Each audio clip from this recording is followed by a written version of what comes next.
Bueno, un saludo fraterno para todas las personas que han seguido nuestro seminario virtual Relatos de Pascua y Pentecostés. Hoy en nuestra última sesión tendremos la posibilidad de acercarnos a dos textos de la liturgia que se nos presentan con ocasión de esta gran celebridad en el mundo cristiano y judío, pero también el inicio de un tiempo bien particular en la iglesia, y es la posibilidad, o más bien el llamamiento del Señor a lanzarnos a la misión y comunicar a otros la buena noticia como mensaje de reconciliación.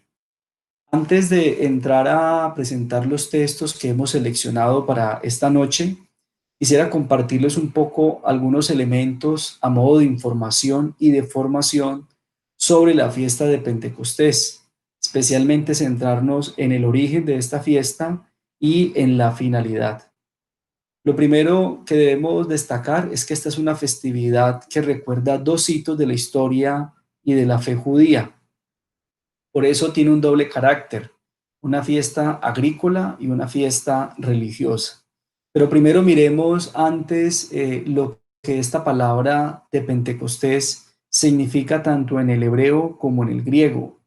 En el caso del hebreo, la festividad se describe como el Shavuot, que significa fiesta de las semanas, y en griego se escribe quincuagésima, que traduciría la fiesta de Pentecostés. Entonces miren cómo pasamos del término original, que sería fiesta de las semanas, el Shavuot, a fiesta de Pentecostés, que también podría denominarse como fiesta de las primicias. De hecho, el origen de la fiesta, como lo mencionaba ahorita, es agrícola y originalmente se denominaba fiesta de las primicias. El libro de Levítico en el capítulo 23 y el libro de Deuteronomio en el capítulo 16 así lo describen. ¿En qué consistía esta fiesta que tenía un origen profundamente agrícola? Simplemente cuando el pueblo recogía los primeros frutos de la cosecha, los ofrecía a Yahvé. Primero, cuando era en el tiempo tribal, los ofrecía al jefe de familia en un altar improvisado que tenía la familia como signo de gratitud y de confianza en la providencia por la cosecha que se avecinaba. Luego, cuando se instaura la monarquía y viene la edificación del templo en el monte Sión, o lo que también conocemos como Jerusalén, ya los frutos o las primicias de la cosecha no se llevan o no se sacrifican en el altar familiar, sino que se llevan al templo donde el sacerdote las ofrece por la familia, pero se conserva ese mismo espíritu. Se ofrecen por gratitud a Dios, por todo lo dado en la tierra, pero también como signo de la confianza en la providencia divina. Es decir, ofrecer que los primeros resultados de la cosecha no sean para alimentarse el pueblo ni para enriquecerse algunos, sino que en primer lugar se ofrecen a Dios, también es una forma de confiar en que la cosecha que viene será grande y abundante y el pueblo no pasará hambre. Ahí está la actitud de la confianza en la providencia. Luego, esta fiesta agrícola se transformó, o más bien se transformó, no, se le unió otra celebración y adquirió por eso también un carácter religioso. Aunque no podemos decir, no se puede negar que cuando se denomina fiesta de las primicias en Levítico y en Deuteronomio, hay un componente profundamente religioso. De hecho, lo hay tanto en las dos realidades, en la fiesta agrícola y en la fiesta religiosa. Pero la fiesta religiosa que se unió a esta celebración fue la fiesta de la entrega de la Torá, cuando Dios le entregó a Moisés las tablas de la ley y se estableció la alianza entre el pueblo y Dios. Esta alianza se dio en el monte Sinaí, cuando el pueblo había recuperado la libertad de Amán, la libertad en Egipto. Ya establecidos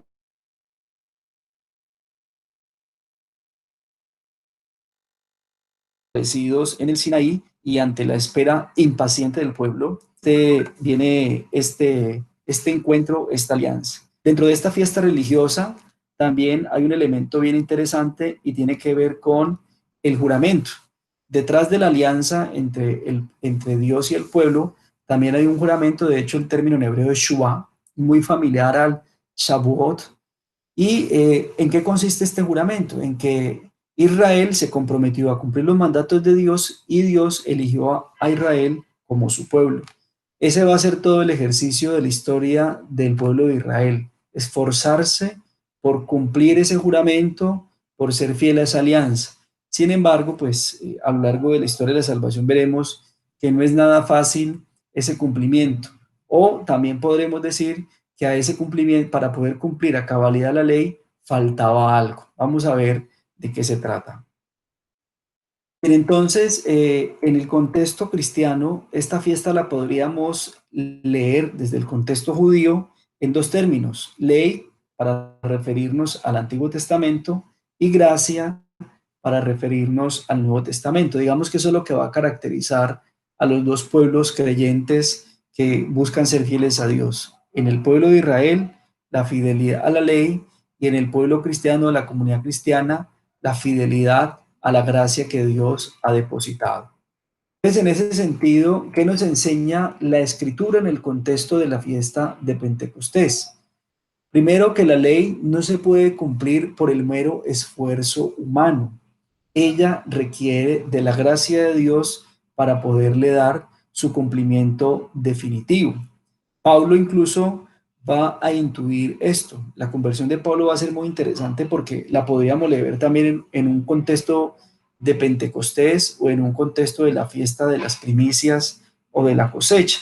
¿Por qué? Porque siendo Pablo, como lo dice él, un judío de la línea farisea, formado con uno de los mejores rabinos de su tiempo, intentó a cabalidad cumplir la ley, pero este cumplimiento no le trajo felicidad, no le trajo realización. Y por eso cuando tiene ese encuentro con Jesucristo y se da su conversión, es decir, si esta experiencia con el resucitado lo transforma, Pablo va a comprender que esa insatisfacción que le generaba el cumplimiento de la ley, cosa curiosa, ¿sí?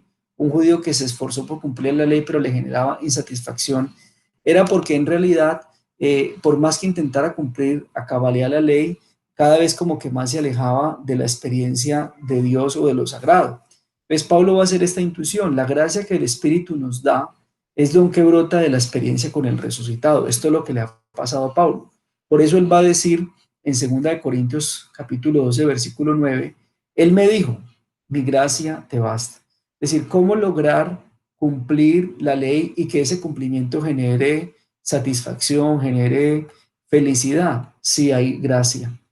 ¿Por qué? Porque no se trata de que nos esforcemos nosotros humanamente al 100% para estar al nivel de Dios o lo que Dios quiere. Por el contrario, se trata de que en nuestra debilidad se fortalezca esta experiencia de Dios en nosotros.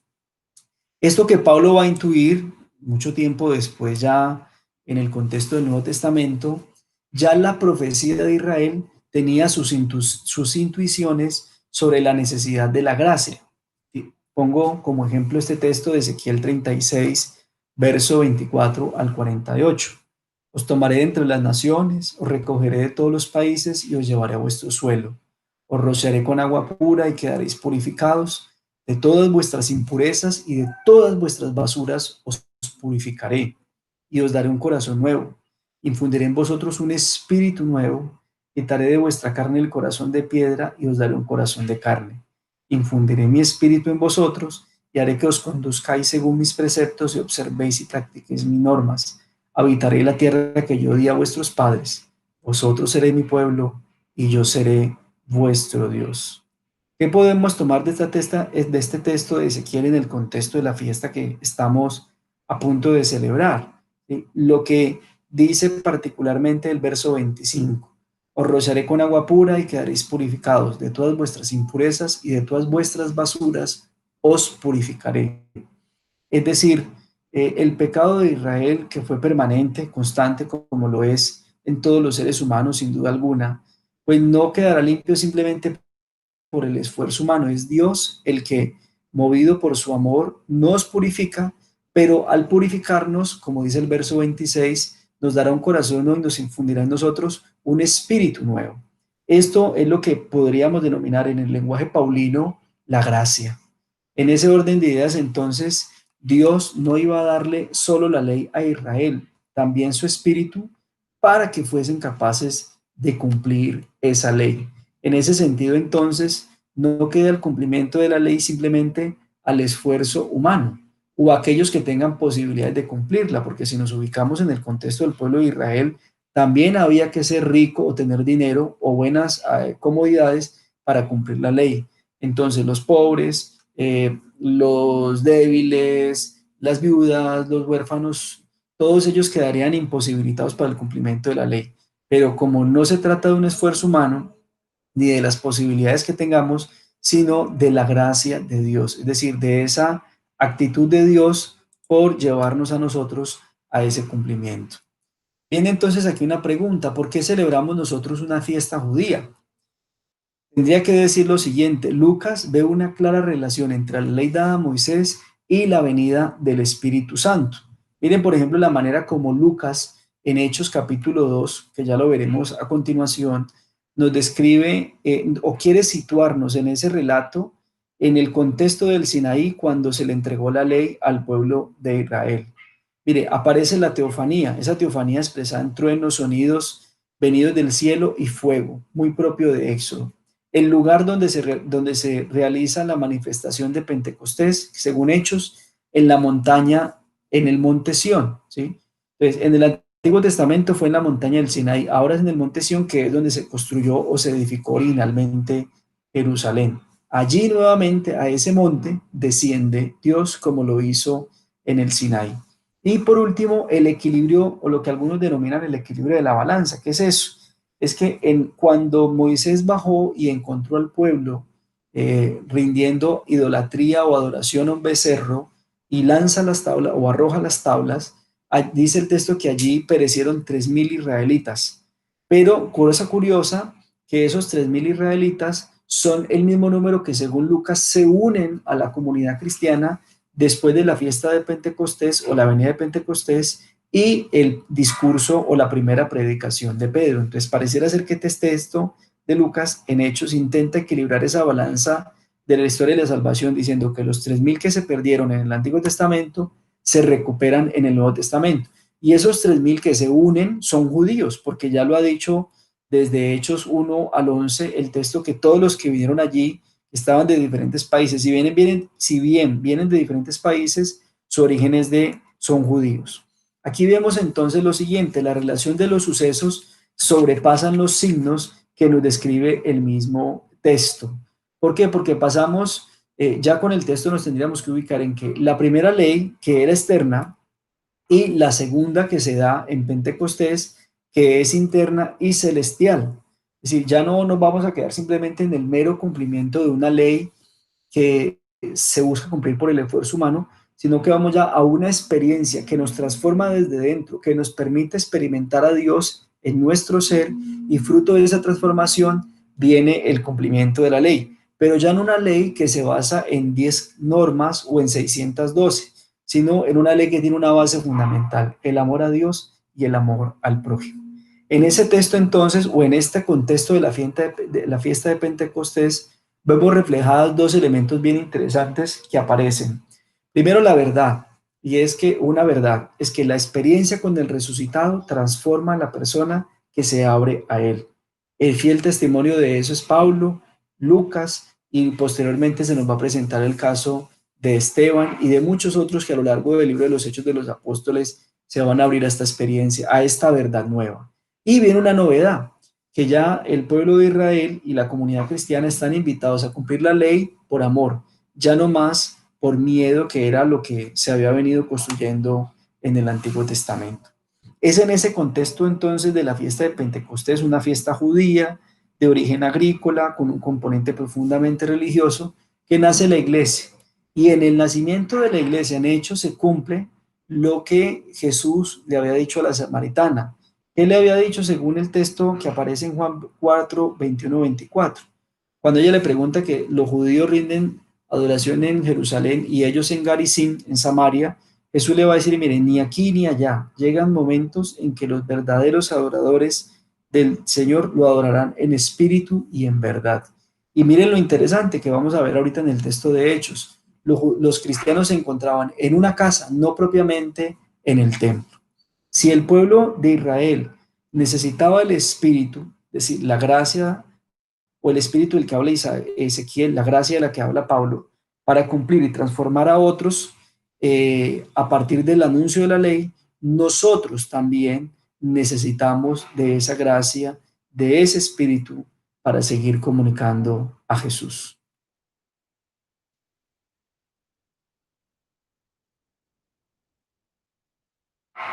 Bien, entonces ahora vamos a mirar este paralelo entre los textos que hemos seleccionado para la liturgia de este domingo en la fiesta de Pentecostés. Sí, la liturgia nos presenta estos dos textos de Juan 20, 19, 23 y de hecho los apóstoles en el capítulo 2 de los versículos 1 a 11. Este paralelo es una manera de contrastar los dos momentos en que se van a encontrar los discípulos, ya que la liturgia de este próximo domingo nos presenta así. Queremos mostrar unos elementos comunes eh, que nos pueden ayudar a la reflexión eh, de este hecho especial que es Pentecostés. En Juan 20 se nos va a presentar que, mire que acá es un día al anochecer de aquel primer día de la semana y nos va a mostrar a los discípulos que están reunidos en una casa y nos dice el texto que a puertas cerradas por miedo a los judíos. Recordemos que la situación de los discípulos, pues después de la muerte de Jesús, como cualquiera que pudiera nosotros imaginar en estos momentos, pues era de miedo porque se podría correr el mismo riesgo del maestro. Pero, y en el texto del 8 de los apóstoles vemos cómo eh, también al cumplirse el día de Pentecostés, estaban todos reunidos en el mismo lugar. Ahorita vamos a ver quiénes son los que están reunidos. Cuando analicemos el texto, vamos a ver quiénes están reunidos. Pero mire, lo particular, aquí no nos hablan en qué lugar están reunidos, pero la búsqueda crítica y textual que hay alrededor del análisis de este texto, pues da para entender que ellos están reunidos en una casa, además por lo que se viene narrando desde el capítulo anterior, en el capítulo 1, y también debemos de suponer que el miedo todavía hacía parte de este grupo que estaba aquí, que son los mismos, ¿no? No es otro grupo diferente, es el mismo grupo de los discípulos que continúa, a pesar de que han pasado los días, debe seguir continuando el miedo de la situación. También, ¿y cuál es el otro momento que vamos a ver en el cuadro? Están reunidos y Jesús se presenta en mitad de ellos. Aquí queremos hacer notar que, por supuesto, en el texto de Juan es el resucitado el que va a presentarse y en el texto de los Hechos de los Apóstoles es el Espíritu. Ya no va a estar Jesús resucitado, sino el Espíritu. Y con un mandato en Juan que ahora eh, John un poco nos introduce en este texto o nos ahonda más porque ya este fue parte del tema de una sesión anterior sobre cómo Jesús se presenta en mitad de ellos y les da se presenta las manos y el costado y acá en los Hechos de los Apóstoles es la presencia, digamos, del Espíritu Santo con esta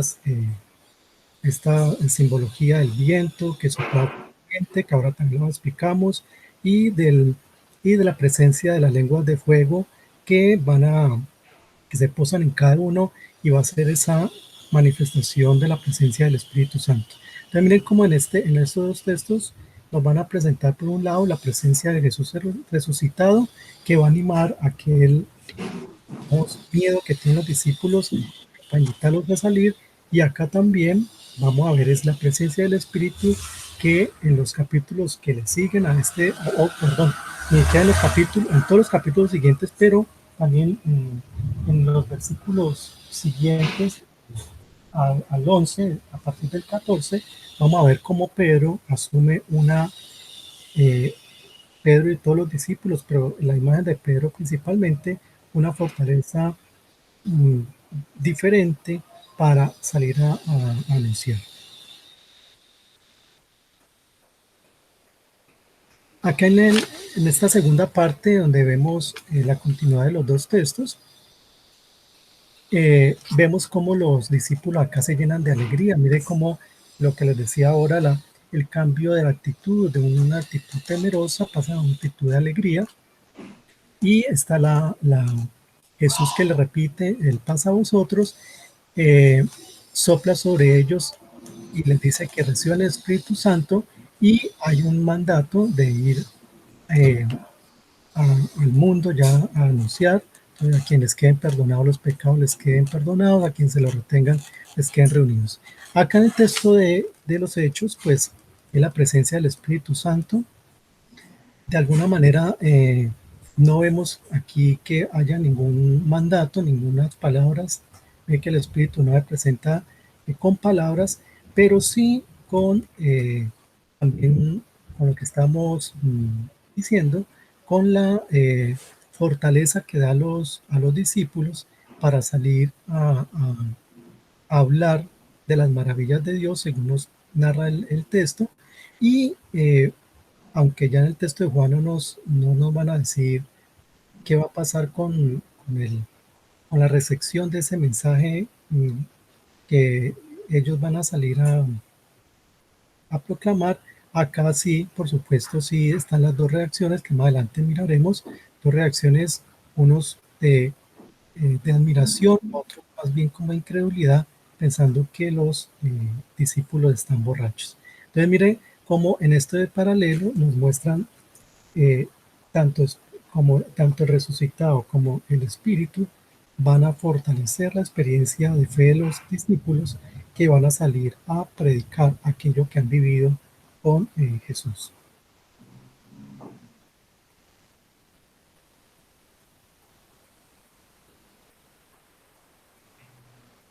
Entonces, vamos a centrarnos en el texto de los Hechos de los Apóstoles. Dice, al llegar el día de Pentecostés, estaban reunidos en el mismo lugar. De repente vino del cielo un ruido como el de una ráfaga de viento impetuoso que llenó toda la casa en la que se encontraban. Se les aparecieron unas lenguas como de fuego que se repartieron y se posaron sobre cada uno de ellos. Quedaron todos llenos del Espíritu Santo y se pusieron a hablar en otras lenguas, según el Espíritu les concedía expresarse. Había en Jerusalén hombres piadosos que allí residían, venidos de todas las naciones que hay bajo el cielo. Al producirse aquel ruido, la gente se congregó y se llenó de estupor al oírles hablar cada uno en su propia lengua. Estupefactos y admirados decían, ¿es que no son galileos todos estos que están hablando? Pues, ¿cómo a cada uno de nosotros les oímos en nuestra propia lengua nativa? Partos, medos y elamitas, habitantes de Mesopotamia, Judea, Capadocia, el Ponto, Asia, Frigia, Panfilia, Egipto, la parte de Libia fronteriza con Cirene, forasteros romanos, judíos y prosélitos, cretenses y árabes, todos les oímos hablar en nuestra lengua las maravillas de Dios. Todos estaban estupefactos y perplejos y decían unos a otros, ¿qué significa esto? Otros, en cambio, decían riéndose, están llenos de mosto. Palabra de Dios. Vamos a ver, a diferencia de las exposiciones que yo he hecho antes, no voy a hacer toda una estructura de los hechos, solamente de la perícopa que nos tiene aquí. Y aunque el texto de la liturgia apenas del domingo solamente se deja hasta el versículo 11, hay que hacer una conexión con el versículo 12 y 13 por algo que les voy a mostrar, que les estoy mostrando aquí en la diapositiva. Según los estudiosos que hacen pues, análisis de la estructura de los textos, en el comentario bíblico latinoamericano nos muestran que este texto hay como dos, dos textos unidos que dan de todas maneras son complementarios y unen la reflexión que a propósito les quiero hacer. La unión que se muestra allí es que entre el versículo 1 y 4 hay una conexión con el 12 y el 13 y que el 5 al 12, digamos, es como un añadido en el que nos muestran una reacción diferente. En el 5 al 11 hay una reacción diferente a lo que pasa en el versículo 1 a 4 de lo que está de la reacción que se encuentra del 12 al 13. Entonces, ahorita lo vamos a ver cómo es esa reacción diferente, que acá, aunque es en el 5 al 12 nos va a mostrar que hay una respuesta de admiración. Acá en la respuesta en el 12 al 13 hay con la pregunta ¿qué significa esto? De una manera hay la respuesta es un poco de incredulidad y hasta cree que los discípulos están borrachos.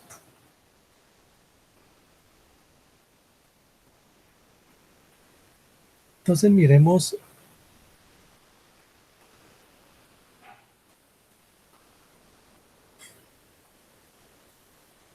el texto, cómo lo vamos desarrollando. Entonces aquí, mire, voy a hacer está como en paralelo la parte que le estoy diciendo. Por el lado derecho estará como corrido del 1 al 4 y después del 12 al 13, y por el lado derecho, en la columna derecha, está los versículos 5 a 11. Bueno, entonces aquí hay dos líneas seguidas, día de Pentecostés y abajo lenguas de fuego y la presencia del Espíritu, porque son las dos cosas ciertas. Estamos dentro de la fiesta del día de el día de Pentecostés, como lo explicaba ahora John Freddy. Pues esta fiesta era una reunión que se hacía y que pues estaba unida a la fiesta de las primicias. Ya John nos hizo la explicación. Y, y esto, pues por supuesto, nos da la idea que mucha gente había llegado. Por eso más adelante, pues hay un listado largo de los pueblos de la gente de la procedencia de la gente. Entonces, como les decía, ¿quiénes están reunidos? Pues en un primer momento, en el versículo 1, nos van a mostrar, nos dicen que están reunidos por los eh, versos precedentes en el capítulo primero. Podemos constatar que quienes están reunidos son los 12 discípulos. Ya ahí está la elección de Matías, en el versículo 26. Se han reunido los discípulos y han escogido entre dos personas, han elegido a Matías como el sucesor de Judas. También nos dice el texto que está unas mujeres y María y sus hermanos. Mire que ahí el grupo que estaba reunido era amplio. ¿Quiénes estaban reunidos por fuera de la casa? Entonces se escucha, se habla de unos hombres que estaban reunidos, que vinieron de todas las naciones. Ahora vamos a ese puntico más concreto. También está el sonido del ruido y de las lenguas de fuego. Los dos, esta simbología, como lo estaba contando ahorita, sobre todo el del ruido y el viento impetuoso, eh, está en relación con los eventos de teofanía en Éxodo 19, versículos 16 al 19, cuando Moisés está recibiendo las tablas de la ley hay, unas imágenes parecidas, de las cuales pues podemos intuir que ellas hacen parte de esta teofanía también, pero de una nueva teofanía. En este caso, la irrupción del Espíritu Santo. Y miren que en el versículo 6a también los que están afuera también escuchan ese ruido que han escuchado adentro los discípulos, lo escuchan las personas que están afuera. ¿Qué va a suceder allí? Entonces eh, viene el hablar en otras lenguas por parte de los discípulos, ahí en el versículo 4, y mientras que la gente que está afuera lo está escuchando hablar en su propia lengua. Ahí el, la posibilidad de escuchar el mensaje de cada uno en su propia lengua nos va dando la reacción. Mire, en el 12a nos muestra la reacción hacia el final, la reacción de unas personas que dice el texto, todos estaban estupefactos y perplejos y se decían unos a otros, ¿qué es esto?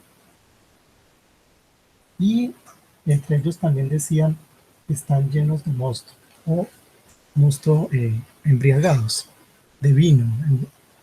Entonces, miren aquí interesante cómo viene una contraposición de respuesta, de unas respuestas, y nos podemos preguntar hoy nosotros, frente a esta fiesta de Pentecostés, ¿qué es esto? Nos vamos a quedar también maravillados o eh, y con el ánimo, con la vitalidad de salir a anunciar, o nos vamos a veces nos quedamos en los signos, en la espectacularidad de los signos del viento, del fuego que viene, pero de pronto nos quedamos perplejos, solamente sin acción, y de pronto pues quedándonos en, en unas manifestaciones que no nos movilicen. Entonces, en esta posibilidad de mostrar estas dos formas de ver o de estas dos reacciones, pues es un llamado muy interesante a cómo nosotros vamos a asumir. Lo que vemos, la gran cantidad de personas que se reúnen los países que nos nombra y de las naciones que nos nombra, pues hace referencia a las naciones conocidas en aquel momento. Mira que allí nos dan la referencia a la universalidad del mensaje que se va a proclamar y cómo pues en esta parte del relato la gente va a entender lo que se decía, las maravillas de Dios, porque lo están escuchando en su propia lengua. Mientras que seguramente hay otros, como en el versículos 12 a 13, que también están ahí reunidos, pero parece que no entienden el mensaje. Se, Tanto unos como otros pues hablan de una sorpresa, la sorpresa de la gente y la dificultad para entender lo que está sucediendo. Pero es el Espíritu Santo el que precisamente hace que a través de aquellos discípulos pues se pueda entender el mensaje, eh, el, el, el hablar en las lenguas y que cada uno pueda oír en su propia lengua. Entonces, mientras que los discípulos hablan en lenguas, va a facilitar, no es solamente una cuestión de espectacularidad del hecho, sino es la posibilidad de que el mensaje sea escuchado por la gran cantidad de personas que están reunidas. Eh, Aquí hay, con lo que hemos conversado en otros momentos, recuerde que hablábamos que en el texto de Mateo, que ya se producía en esta primera comunidad un enfrentamiento fuerte con los judíos después de la caída nuevamente la destrucción del templo a mano de los romanos y de una revitalización en Yania, el grupo de judíos que hacía como digamos que allí sí una persecución muy fuerte a esos primeros cristianos y este, este texto da una posibilidad muy interesante de ver cómo estos, las mismas, cómo se aprovechan la llegada de tantos judíos venidos de tantas partes para iniciar esta proclamación eh, de ir a anunciar las maravillas de Dios, y con estas imágenes de viento recio, de lenguas de fuego, nos da la fortaleza de aquello que los discípulos van a hacer en contra de unas autoridades que ya estaban en contra de ellos y que hacían difícil este inicio este inicio misionero de los discípulos.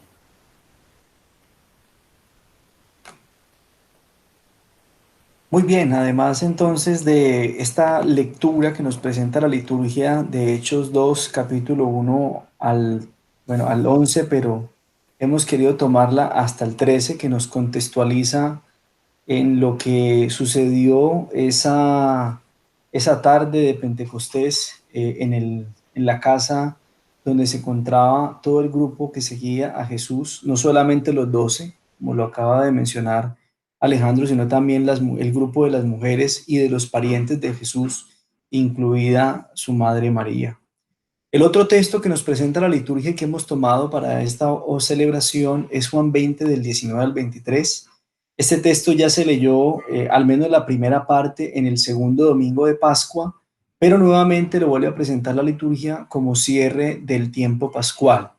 Dice el texto así: al atardecer de aquel día, el primero de la semana, estando cerradas por miedo a los judíos las puertas del lugar donde se encontraban los discípulos, se presentó Jesús en medio de ellos y les dijo: la paz a vosotros. Dicho esto, les mostró las manos y el costado. Los discípulos se alegraron de ver al Señor.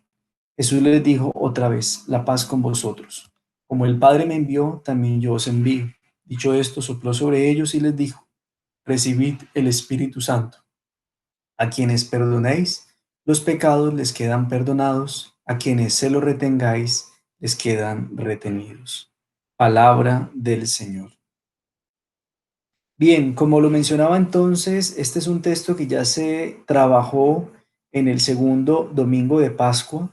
Quisiera simplemente retomar dos ideas que se expusieron en esa ocasión y ampliarlas en la siguiente diapositiva, porque si bien la liturgia ya lo presentó en el segundo domingo, aquí lo presenta con otro propósito en la fiesta de Pentecostés.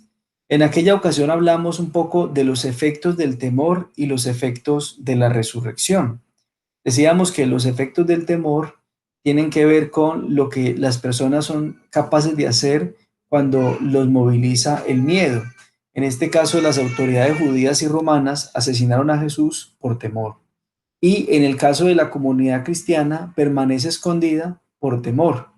Esto para algunos biblistas, para Silvano Fausti, por citar un ejemplo, significa experimentar una especie también de muerte junto con Jesús, quien por miedo a lo que pueda pasar con las autoridades de la ciudad o que controlan el país, producto de ese miedo no es capaz de salir a anunciar a Cristo, no es capaz de movilizarse, es porque todavía la experiencia pascual no lo ha transformado y no le ha permitido entender que la vida va mucho más allá de lo que puedan hacer las autoridades que controlan la ciudad o el territorio.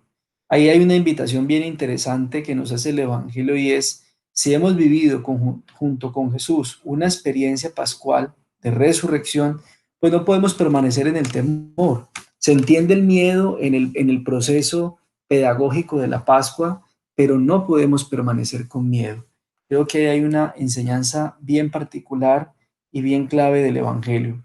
Y lo segundo que mencionamos aquella vez fue los efectos de la resurrección. ¿Cuáles son esos efectos de la resurrección? Es decir, cuando se abandona el temor y sus efectos, entonces vienen los efectos de la resurrección. Y un primer efecto tiene que ver es que el miedo se supera porque la presencia del resucitado en medio de la comunidad para infundir su espíritu y devolverle la vida, los convierte en una nueva creación. Y eso era lo que mencionaba de la segunda parte de los efectos del temor. Cuando la comunidad permanece encerrada por miedo a los judíos y a los romanos, es porque está describiendo una especie de muerte que se une a la de Jesús. Pero si el Maestro resucitado se pone en medio de ellos, les trae su paz, les regala su espíritu, les devuelve la vida, entonces ya ellos no están obligados a permanecer en el temor. Por el contrario, como nueva creación, ¿sí? Recuerden aquí incluso el relato de Génesis capítulo 1, cuando Dios sopla, cuando el Espíritu de Dios se movía sobre las aguas, y luego cuando ese Espíritu se sopla sobre el rostro de Adán para que empiece a surgir la vida. Pues si allá hubo una primera creación, ahora la comunidad vuelta a la vida experimenta una nueva creación, o lo que en escatología llamaríamos el octavo día, que se caracteriza por el tiempo kairótico, es decir, el tiempo de Dios en el que la salvación puede darse en cualquier momento y bajo cualquier circunstancia. Y el segundo efecto de la resurrección es que si la comunidad es una nueva creación que ha recuperado la vida a partir de la paz que trae el resucitado, entonces ya están capacitados para recibir el encargo de continuar con la obra reconciliadora que Jesús inició cuando anunció el reinado de Dios. Entonces, miren, no se trata de recuperar la vida, es lo que nos podría decir el texto, no se trata de que ustedes recuperen la vida para que se queden tranquilos y se sienten a esperar a que el Señor vuelva por ustedes. Por el contrario, quien recupera la vida, quien recibe el Espíritu del Señor resucitado, quien se siente transformado por ese Espíritu desde adentro, pues entiende muy bien que su responsabilidad es continuar con esa obra reconciliadora. Se trata aquí entonces de dar cuenta de la experiencia de la resurrección. Y como lo dijimos en el primer encuentro que tuvimos de este seminario, la experiencia de la resurrección es un hecho histórico, en tanto que aquellos que lo experimentaron y lo sintieron en su corazón sintieron transformada su vida y producto de esa transformación se lanzaron a comunicar la buena noticia y dentro de ese anuncio buscar la reconciliación de los hombres con Dios. Ahora bien, ¿qué podríamos agregar como elemento nuevo y novedoso a este texto que nos propone la liturgia en la fiesta de Pentecostés y como cierre de nuestro camino o nuestro tiempo pascual?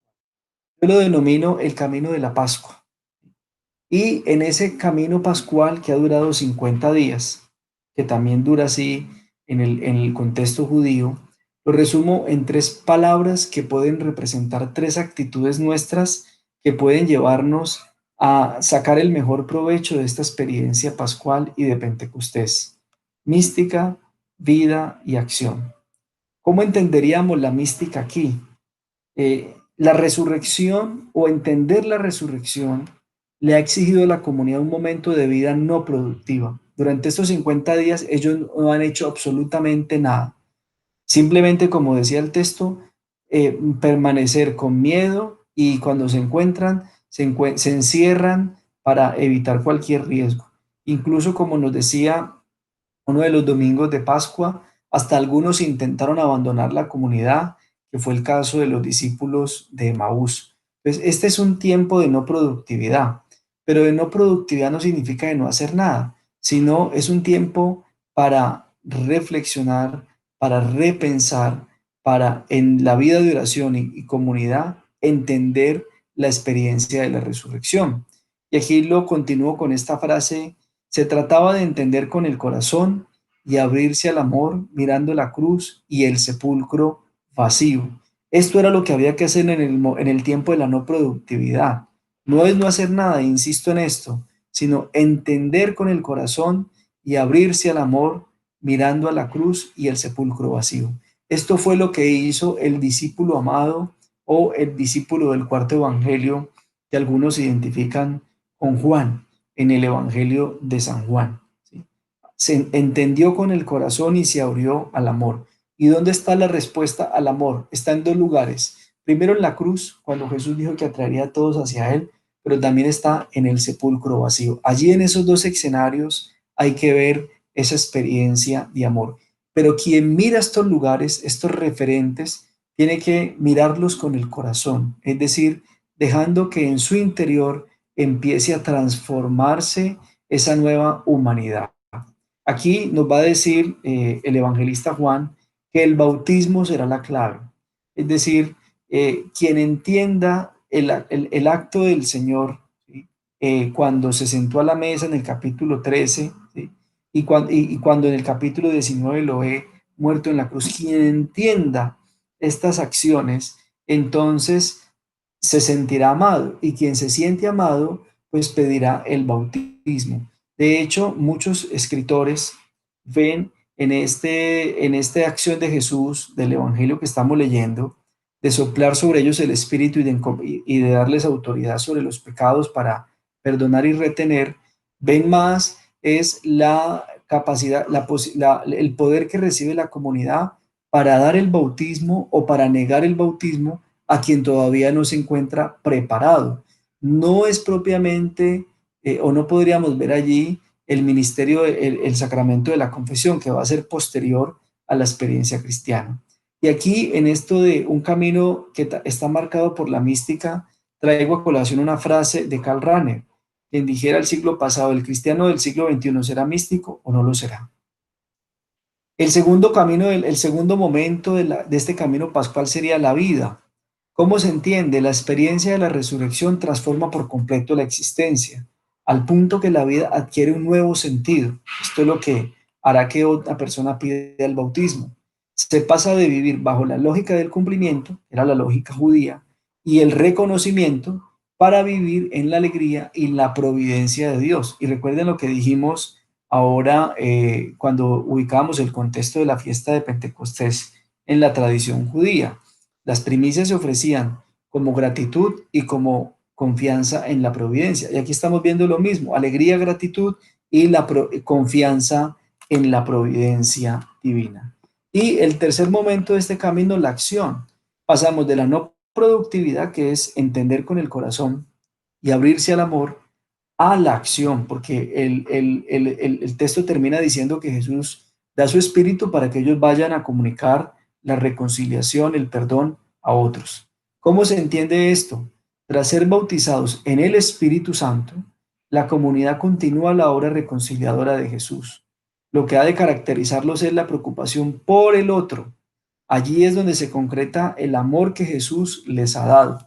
Bautizar es dar vida a otros, y por eso hay que acompañarlos. Y lo resumiría esta idea con una frase de la primera carta de Juan: quien dice que ama a Dios pero aborrece a su hermano es un hipócrita. Para la comunidad joánica, que es de donde estamos tomando este texto en la fiesta de Pentecostés, se entiende que una persona ha sido tocada por el amor del resucitado en tanto que esta persona se preocupa por los demás, porque es preocupándose por los que podemos ver como damos fe o damos testimonio de que hemos experimentado el amor. Y finalmente de este texto podríamos sacar esta reflexión para nuestro crecimiento espiritual en el contexto de Pentecostés. El texto nos invita, sin duda alguna, a mantener una vida en el espíritu. No significa esto que no vamos a preocuparnos por lo material y por cuestiones materiales que son necesarias, indispensables para la vida, sino como diría Jesús en su larga oración de despedida a los discípulos en los capítulos 14 al 17, ellos viven en el mundo, pero no son del mundo. ¿Sí? Pues apelando a esa expresión de Jesús en la que viene una petición muy especial, en la que Jesús le pide al Padre en el capítulo 27, versículo 15, ¿sí? Líbralos del maligno. Pues estamos invitados a tener una vida en el Espíritu. Y yo pienso que ese debe ser uno de los frutos de la experiencia de Pentecostés. Y esta vida en el Espíritu debe caracterizarse por 5 actitudes. Primero, que superamos el temor y nos abrimos siempre al amor.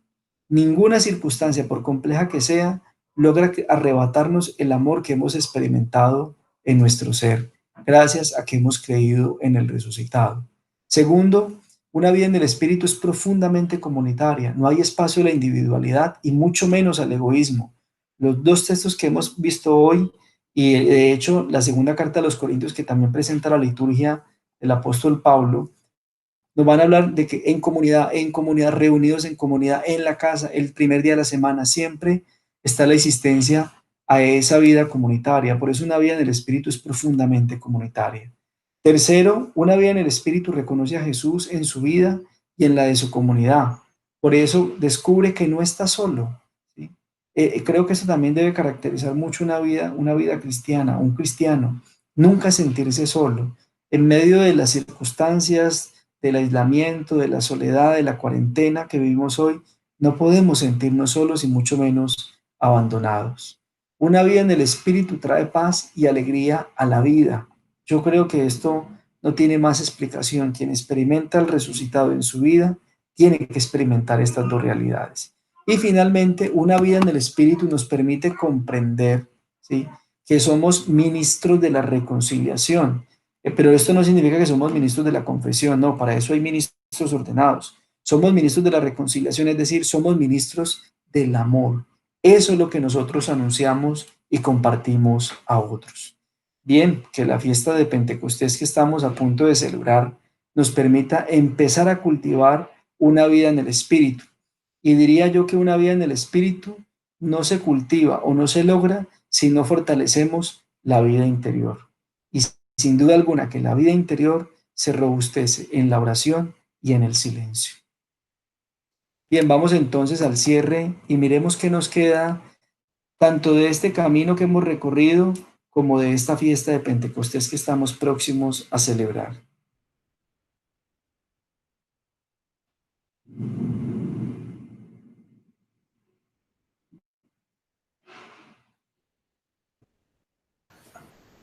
Creo que vamos cerrando muy bien este encuentro que hemos hecho alrededor de los relatos de Pascua y Resurrección, con estos elementos últimos que nos ha dicho John Freddy, los cuales vamos a seguir ampliando aquí en esta última diapositiva.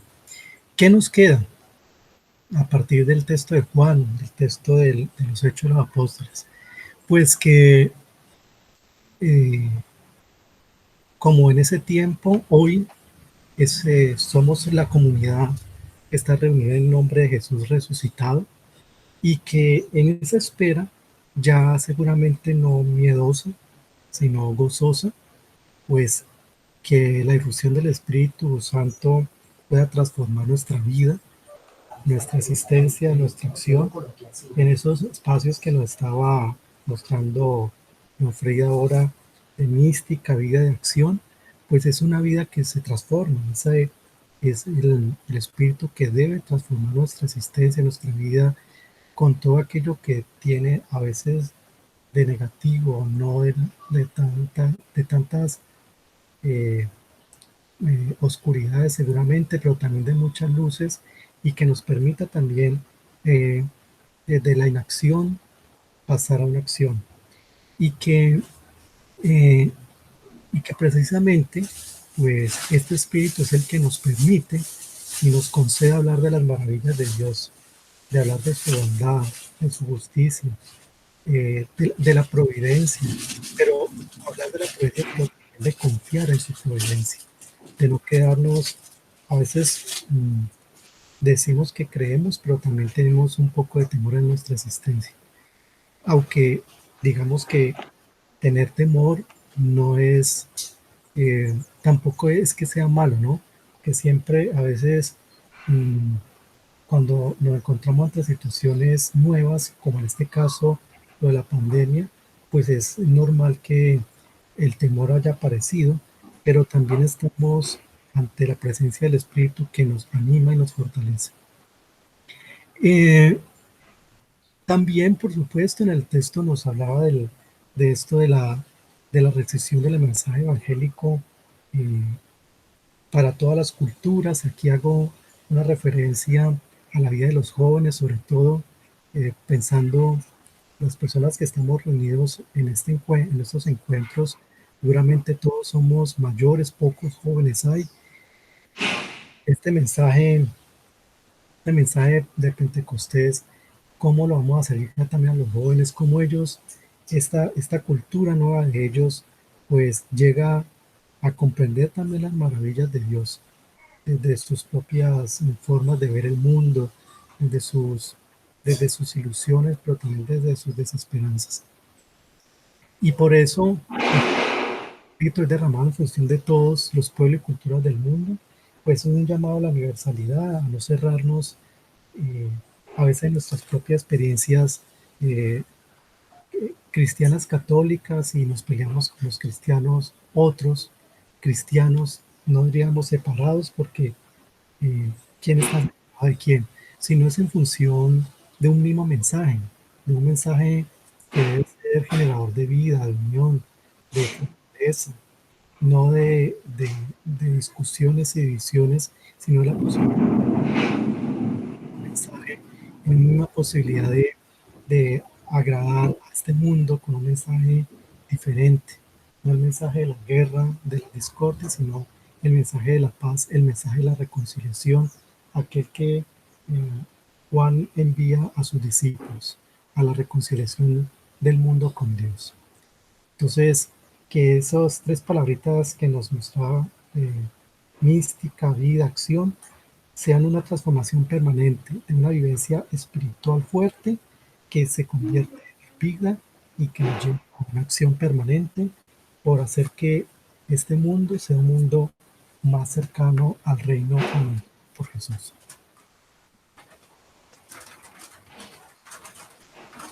Y terminamos con esta frase de Francisco, como siempre lo hemos hecho en estos encuentros, como decía Francisco en el 2018, en un mensaje precisamente de Pentecostés, cómo el Espíritu Santo es un reconstituyente, ese espíritu que actúa cuando estamos hundidos, cuando estamos cansados por el peso de la vida, cuando nuestras debilidades nos oprimen, cuando avanzar es difícil, amar parece imposible. Ese es el momento cuando el Espíritu actúa como un fuerte reconstituyente. Pues que sea ese espíritu el que nos revitalice hoy, siempre, permanentemente, para anunciar siempre las maravillas de Dios. Amén, aleluya, amén.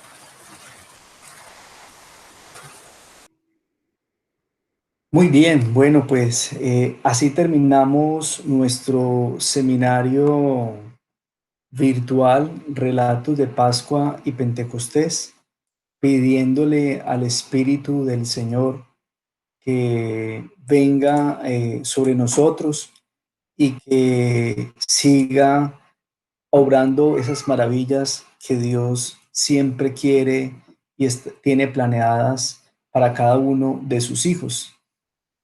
Quisiéramos invitarlos a finalizar este seminario que hemos tenido durante todo el mes de mayo, uniéndonos en una oración como comunidad y como iglesia. Y como iglesia en el sentido de que no solamente católicos, no solamente cristianos evangélicos, sino como todos como iglesia de Jesucristo, del Señor resucitado, unirnos en esa oración para pedirle al Señor que nos siga concediendo su espíritu, para que ese espíritu continúe fortaleciendo nuestra existencia de manera particular en los momentos en los que vivimos hoy, no solo a nivel nacional, sino a nivel mundial, para que no perdamos nunca la esperanza y mucho menos la alegría, que por el contrario sigamos confiando alegres en esa providencia divina, en ese Dios que sigue caminando y acompañando nuestra existencia, que ese espíritu se siga derramando en nosotros para que así continuemos renovando nuestra misión de ministros de la reconciliación, es decir, ministros y ministras del amor.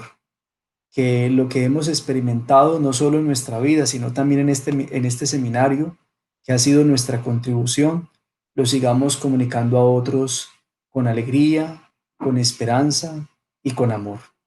Gloria al Padre, al Hijo y al Espíritu Santo, como era en un principio, ahora y siempre, por los Siempre por los siglos siglos de de los los siglos. siglos. Amén. Amén.